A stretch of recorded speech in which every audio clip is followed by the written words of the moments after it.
दोस्तों, एक दिन मेरे दोस्त ने मुझे फ़ोन करके कहा कि दवाई लेने के बाद भी उनकी मम्मी का बीपी बहुत ज़्यादा हाई है और नीचे नहीं आ रहा है।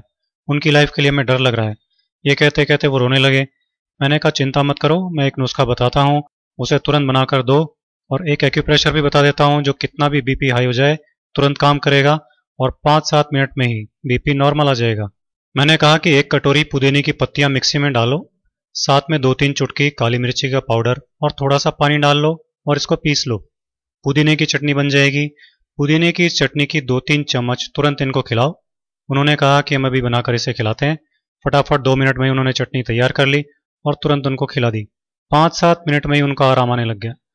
तब वो मुझसे कहने लगे कि पुदीने की चटनी कभी कभी हम खाते हैं, पर ये इतनी ज़बरदस्त दवा है, हमको मालूम नहीं था।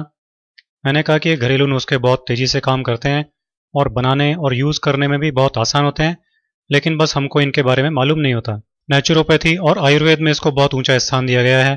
अब आप ऐसा करना कि अभी तो हर 2 घंटे से 1-1 चम्मच ये पुदीने की चटनी को खिलाना और फिर कल से दोनों टाइम खाना खाने के साथ इसे खिलाना। इससे बीपी नॉर्मल रहेगा, बढ़ेगा नहीं। इससे पेट भी साफ रहेगा और गैस भी नहीं बनेगी, क्योंकि पेट की गड़बड़ी और गैस से भी कई बार बीपी हो जाता है। तो अगर इनको इसकी वजह से बीपी बढ़ रहा होगा तो वो प्रॉब्लम भी हमेशा के लिए ख़त्म हो जाएगी। मैंने उनसे कहा कि ज़रा कपड़े सुखाने की 4 चिमटियाँ ले आइए ताकि हाई बीपी का एक्यूप्रेशर भी कर दें। वो चिमटियाँ ले आए। मैंने एक चिमटी उनके बाएं हाथ की बीच की उंगली में लगा दी और दूसरी चिमटी उसी हाथ की सबसे छोटी उंगली में लगा दी। इसी तरह से तीसरी चिमटी उनके दाएं हाथ की बीच की उंगली में लगा दी और चौथी चिमटी दाएं हाथ की सबसे छोटी उंगली में इस तरह से लगा दी। मैंने उनसे कहा कि जैसे ही आपको अनईजी लगने लगे तो आप बता देना, इनको उतार देंगे। 5 मिनट बाद ही उन्होंने कहा कि अनईजी लग रहा है। तब मैंने उन चिमटियों को उतार दिया और फिर बीपी नापा तो बीपी नॉर्मल था। सब लोग ये देखकर चकित रह गए।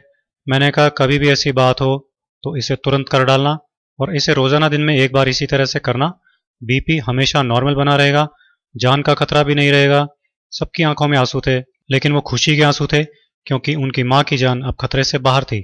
तो दोस्तों, आप भी हाई बीपी के इस बेहद आसान इलाज को यूज कीजिए, अपनी लाइफ सेव कीजिए और लाइफ बढ़ाइए। दोस्तों, हमारे इस चैनल को सब्सक्राइब कीजिए और फिर इस बेल आइकन को क्लिक कीजिए, जिससे हमारा नया वीडियो आप तक सबसे पहले पहुंच सके।